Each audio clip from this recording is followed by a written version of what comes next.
Muchas gracias, señor presidente, honorables senadores, señor ministro de Hacienda, señor ministro del posconflicto. Este debate que ha sido citado el día de hoy es necesario para que entendamos cuáles son los efectos económicos y sociales de lo que se ha denominado el posconflicto, o de lo que el gobierno pretende denominar el posconflicto, sobre todo porque no se ha mencionado con precisión el alcance, la cobertura territorial, la estructura institucional para enfrentar lo que vendría después de la firma de los acuerdos de paz.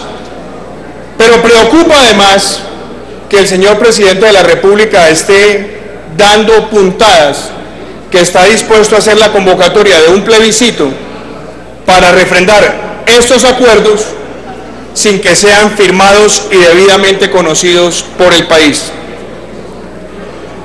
Este debate es importante porque no se puede tratar de decir que el posconflicto es como una división del Antiguo y el Nuevo Testamento. Es decir, que a partir de la firma de los acuerdos el país va a tener una estructura económica distinta, inversiones distintas, preocupaciones distintas por las regiones, y preocupa de sobremanera que haya miembros del gobierno que estén diciendo que a partir de la firma empieza un nuevo ciclo económico y social en el país, argumentando que los 8 años anteriores a la administración Santos eran los años de la guerra y que lo que viene ahora son los años de la paz, diciendo que las inversiones económicas en lo que el gobierno denomina la guerra era un deterioro para el país.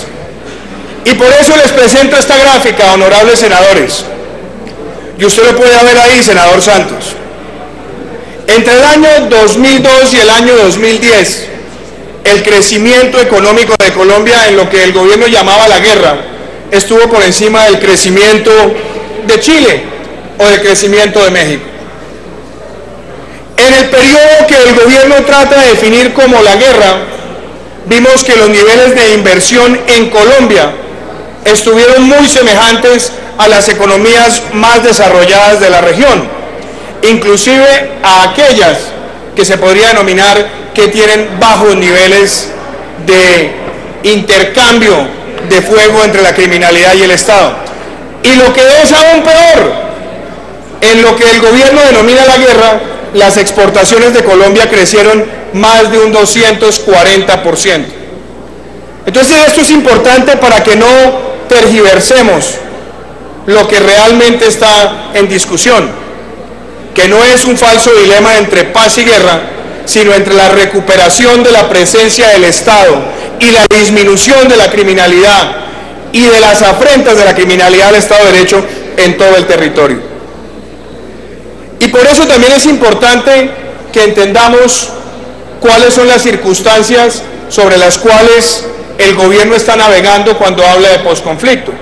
Porque el gobierno ha dicho que la firma de los acuerdos inmediatamente detona un ciclo de crecimiento económico. Y miremos, senador García Zucardi, el entorno económico que tiene hoy Colombia. Un país que tiene un déficit fiscal de 4% del PIB, 32 billones de pesos. Senador Bernardo Elías, un déficit de cuenta corriente de más de 48 billones de pesos. Un déficit comercial que no se está sanando ni siquiera con la devaluación, después de que el gobierno prometiera en esta plenaria que esa devaluación iba a permitir la diversificación de exportaciones. Y obviamente unos niveles de endeudamiento que ya empiezan a inquietar a las agencias calificadoras, que supera el 43% del PIB, sin contar con las vigencias futuras. En adición a una inflación que ya puede estar prácticamente erosionando el aumento del salario mínimo este año y una perspectiva de crecimiento, señor ministro, anunciada por el Banco de la República del 2.3%. A eso agréguele una de las peores caídas de la confianza del consumidor en el primer semestre del año 2016. Y yo me preguntaría entonces, ¿sobre qué fórmula mágica puede el gobierno decir que la firma de los acuerdos va a detonar un ciclo de crecimiento económico con este entorno que amerita un severo ajuste, y a eso me voy a referir más adelante. Ahora, dentro de lo que el gobierno llama posconflicto, tendríamos que entender que hay una secuencia de inversiones, un abanico de inversiones que cubren no solamente la atención de los municipios que ha narrado el senador Antonio Navarro, de los 144 municipios donde hay alta tensión o confrontación entre las fuerzas militares y la ilegalidad. Estamos hablando también de la política de tierras, estamos hablando también de la política de víctimas, estamos hablando también de la provisión de bienes públicos en zonas rurales, porque todo eso fue incluido en el COMPES del gobierno. Y entonces permítame desagregar, para que miremos si el gobierno realmente está cumpliendo con lo que le ha prometido al país en estas materias y cuánto nos van a costar los rezagos. Lo primero es que en el universo de víctimas que se están planteando y que se han planteado acá presupuestalmente, estamos hablando de cerca de 7.8 millones de colombianos, donde senador Edison Delgado, 6.8 millones, según las cifras oficiales, son desplazamiento. Ahora, ¿dónde están los desplazados? Geográficamente. Y nos podemos dar cuenta que según las cifras oficiales, ese total de desplazados, que es el 17% de la población, está en un 20% ubicado en el departamento de Antioquia y un 30% en la costa caribe, mostrando serias deficiencias para atender a la población que está registrada en los municipios más apartados del país y en los departamentos con mayor vulnerabilidad fiscal. Entonces, ese hecho de decir que la reparación de las víctimas empezó con este gobierno, primero es falso, porque ya estábamos viendo presupuestos de reparación, senadora Vivian, desde el año 2002 al año 2010, el aumento fue de 50.000 millones de pesos a 2 billones de pesos. Y el rezago que hay para la cobertura adicional después del 2010 es de más del 40%. Eso implica que tengamos como Congreso que entender, senador Musa, que el COMPES 3726, que define las metas de este gobierno en materia de atención de lo que denomina posconflicto, tienen cifras escalofriantes que me permito comentarles. En cuanto a las metas de garantías de no repetición, solamente se ha cumplido el 7%. Tenemos un rezago de 6 años en esas metas. La indemnización correspondiente tanto al tema de tierras como al tema de víctimas tiene un rezago del 42%.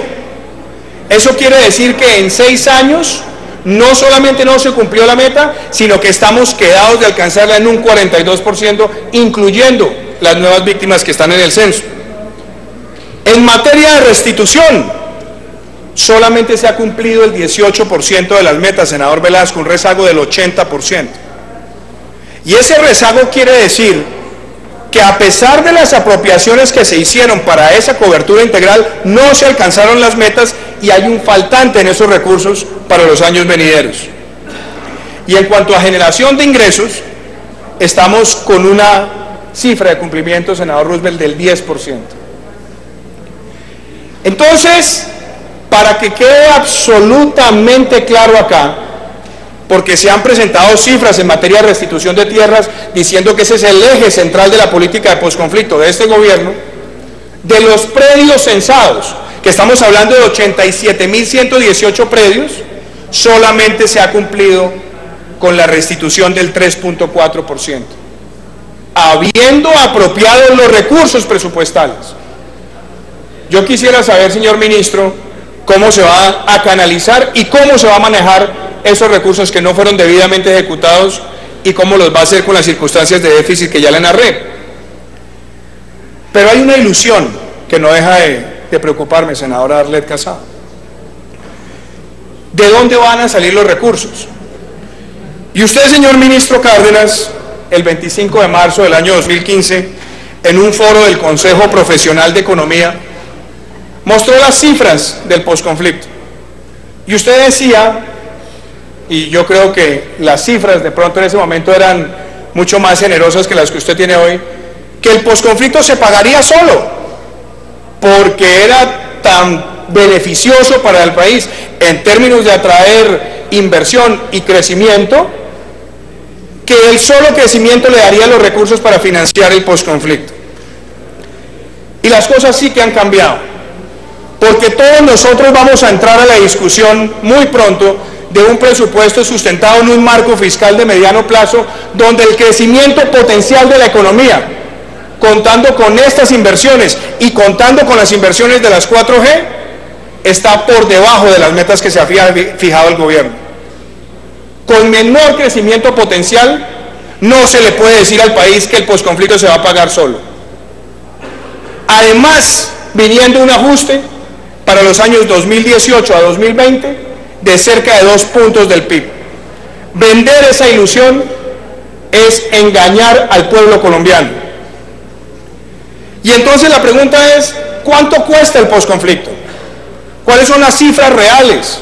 ¿De qué estamos hablando?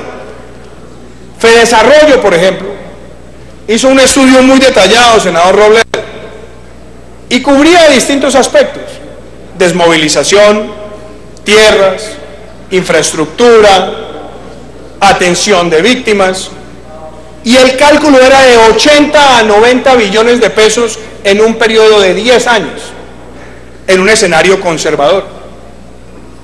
80 a 90 billones son 9 billones de pesos, esos son más o menos 3 puntos más de IVA, solamente pensando en ese escenario, y con una dedicación exclusiva de ese aumento de 3 puntos del IVA a ese propósito. Si miramos otras de las cifras que han sido utilizadas por bancos de inversión que han hecho seguimiento presupuestal del país, como lo hizo el Bank of America y JP Morgan en un reporte, decían que en un escenario modesto esto podía costar 1% del PIB, cerca de 9 billones de pesos. Y en un escenario ambicioso, es decir, dándole plena cobertura territorial, mirando todos los componentes y subcomponentes, estaríamos hablando del 3.8% del PIB. Esos son ya cifras mayores que obviamente no podemos ni siquiera soñarlas con los escenarios fiscales que tiene el país. Y eso me lleva a plantearles a ustedes, con la realidad del documento de presupuesto que fue radicado por el gobierno hace pocos días, si todo esto que estamos viendo son pajaritos pintados en la pared o si realmente el presupuesto refleja lo que el gobierno dice en el discurso. Y déjenme empezar por este tema, senador Soto. ¿Puede el país darse el lujo de retroceder en materia de seguridad después de la firma de los acuerdos? ¿Puede el país darse el lujo de disminuir la presencia, la capacidad operativa, la capacidad logística y de inteligencia de la fuerza pública para enfrentar este fenómeno? Acá hay un reporte que fue entregado por ANIF hace pocos días y compara la situación de El Salvador y Guatemala con Colombia y cuenta que en El Salvador, al momento de la firma de los acuerdos, había de cerca de 30.000 militantes en los grupos armados guerrilleros, entre efectivos y militantes de auxilio. Hoy El Salvador tiene cerca de 70.000 miembros de organizaciones criminales, entre los que están las maras. Razón de más para entender que en un proceso masivo de desmovilización, la fuerza pública tiene que tener capacidad operativa para atender los riesgos sobrevinientes en las ciudades y desarticular esas redes de criminalidad. Entonces no nos engañemos, acá seguimos teniendo problemas grandes en materia de seguridad que no terminan con la firma de ningún acuerdo con las FARC, porque va a haber sustitución de brazaletes en el caso de algunos frentes, porque habrá adquisición de frentes por parte de algunas BACRIM, como ya se está rumorando en el Cauca, y usted lo ha escuchado, senador Velasco. O lo que es peor, los que van a migrar a nuevas estructuras que no se van a desmovilizar y que van a crear sus propias pseudo o mini organizaciones regionales. Y entonces la pregunta es, si comparamos esos desafíos con la situación del delito en Colombia y nos damos cuenta que en los últimos años los delitos en las ciudades vienen aumentando, como está claro en materia de hurto a residencias, hurto a comercios, hurto común, hurto a personas, La pregunta del millón es, ¿y si estamos apropiando los recursos que el país necesita para esos riesgos de seguridad ciudadana? O inclusive estamos apropiando los recursos institucionales para enfrentar esos mapas que se van a sobreponer de minería ilegal y de narcotráfico con esas estructuras que van a quedar abiertas luego de la desmovilización de algunos frentes. Eso no se ve en la estrategia ni tampoco lo refleja el presupuesto. Inclusive le llama a uno la atención, senadora Teresita García, que el comandante de las fuerzas militares hable del cambio de doctrina, del fortalecimiento operativo para los riesgos sobrevinientes, y se atreva a decir que se va a sustituir la espada de honor por ese nuevo programa que se llama el programa de consolidación, y miremoslo a la luz del presupuesto. En el presupuesto para el 2017, señor ministro de Hacienda, las fuerzas militares apenas tienen el 2% de la inversión. Y el presupuesto de inversión de las fuerzas militares para el año 2017 es 56% menos que el presupuesto del año 2015. Entonces, a mí, si no me venga a decir el gobierno, o que venga a este Congreso a decir que va a consolidar la fuerza pública pensando en el posconflicto con una disminución de la inversión del 56% con respecto al 2015, cuando se viene una mutación operacional anunciada por el comandante de las fuerzas militares. Pero hablemos de seguridad ciudadana por un rato, senador Santos. Hablemos de seguridad ciudadana. ¿Cuántos policías tiene Bogotá? Bogotá puede tener alrededor de 18.000 policías. Descuente 5.000 policías que pueden ser auxiliares bachilleres. Descuéntele 1.000 que puedan estar en proceso de licencias o de algún tipo de atención médica. Tiene 12.000 policías distribuidos en 3 turnos. Es decir, que la ciudad va a tener cerca de 4.500 policías para atender el entorno urbano en un turno. ¿Y sabe una cosa, senador Elías? Eso dice que la ciudad tendría menos de un policía por cada 1.800 habitantes en un escenario de turno. Y la dotación de esa policía, la dotación, y esas son cifras que han sido ventiladas por ProBogotá, la policía de Bogotá apenas tiene 2.133 radioteléfonos. ¿Sabe cuántos chalecos, senador Galán, usted que esos temas de la ciudad le importan tanto? 1.000 chalecos antibalas. Y las cámaras que necesitan para mejorar la capacidad de perseguir el crimen. Bogotá es una de las que tiene la más baja densidad de las grandes metrópolis latinoamericanas en cuanto a cámaras de seguridad. Bogotá apenas tiene 401 cámaras. Y esta es la capital de la República. Yo quisiera saber qué pasa con los demás recursos para la seguridad ciudadana en el resto del país con estos famosos riesgos sobrevinientes. Pero hablemos del campo también. Usted, senador Robledo, que en su comisión ha sido muy activo en estas materias, sabe que el país conoció el informe de la misión rural y que el gobierno dice es que el campo es la autopista del posconflicto y que por eso tenemos que invertir en el campo y fortalecer el campo. Pues esa misión rural, si la empezamos a ver por sus componentes, primero le va a decir a usted que la transversalidad es simplemente inversiones para cerrar brechas, es del orden del 1% del PIB por año. Y después, las coberturas de nueva infraestructura en el sector rural. Estamos hablando de cerca de 48 billones de pesos en menos de 7 años.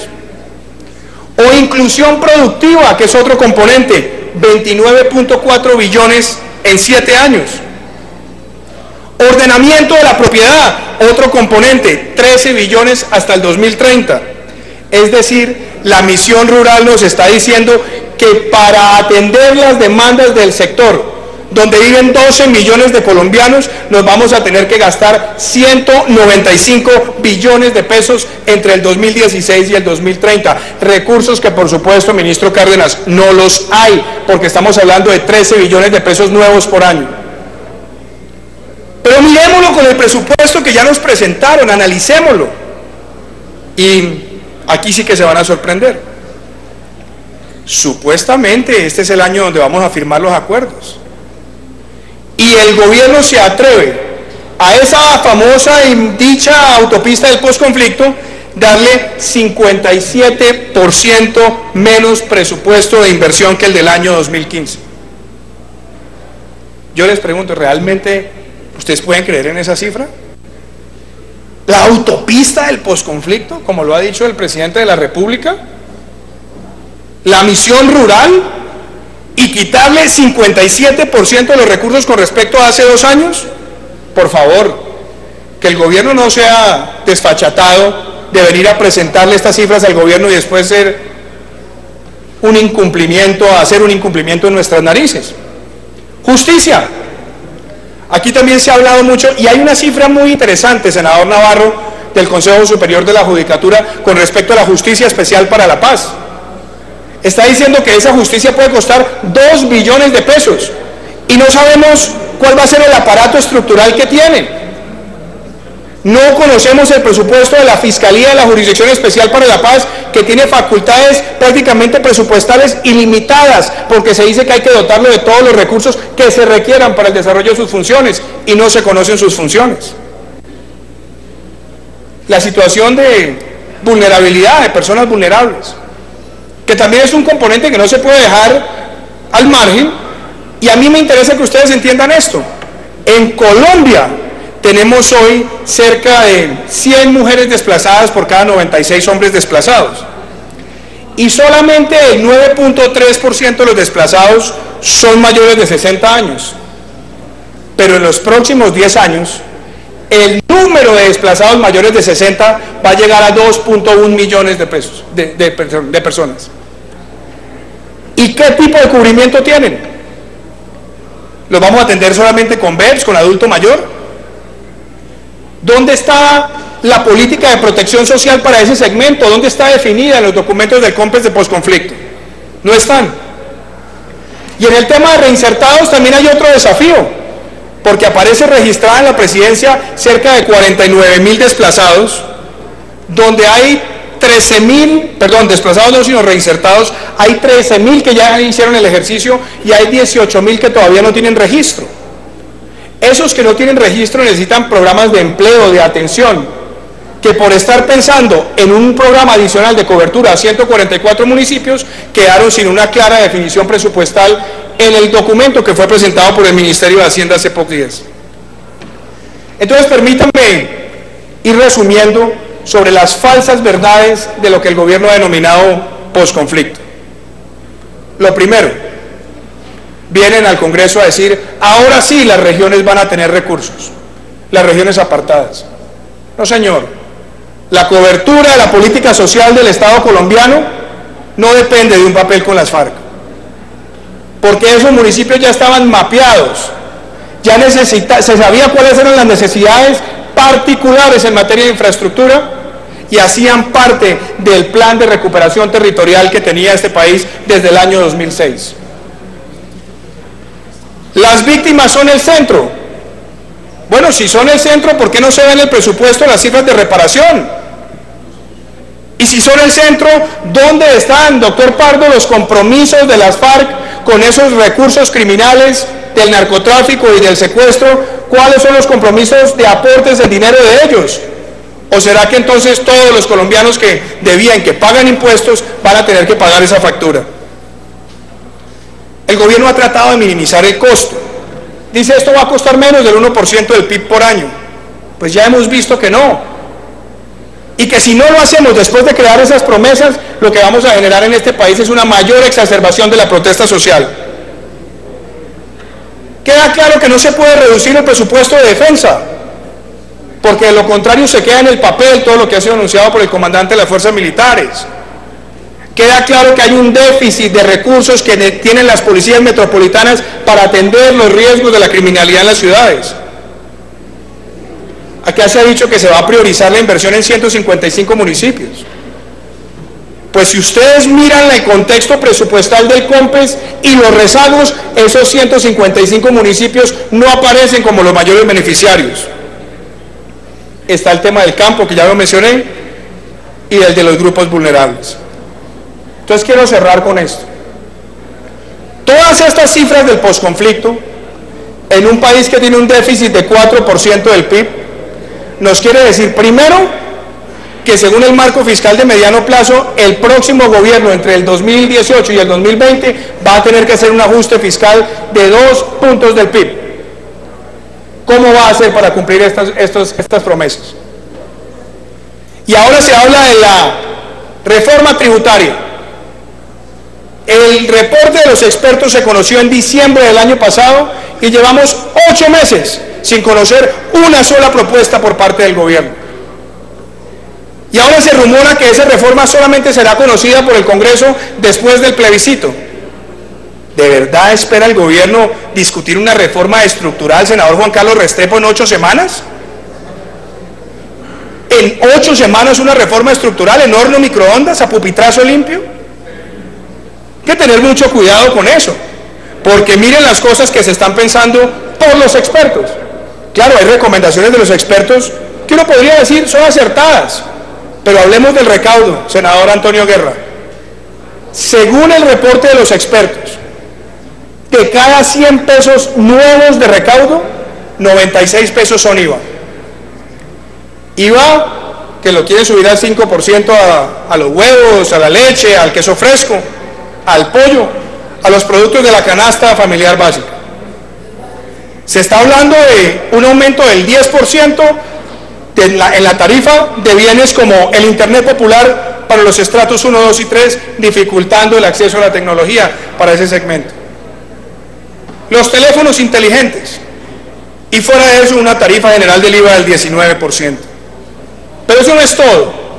Están proponiendo un aumento del 30% en la gasolina, senador Velasco.